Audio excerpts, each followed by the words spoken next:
الحسين أقدس عشيق خلص يطين عروف، وهو دربي ومسلكي وعنا لا ما انحرف.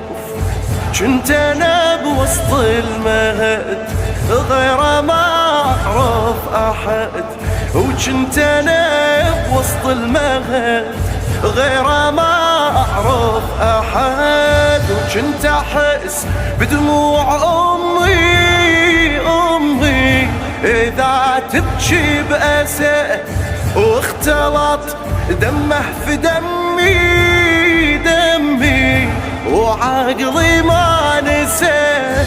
كنت اشوفه قصتي واجمل رواياتي، كنت احقق بالحسين ضامي غاياتي.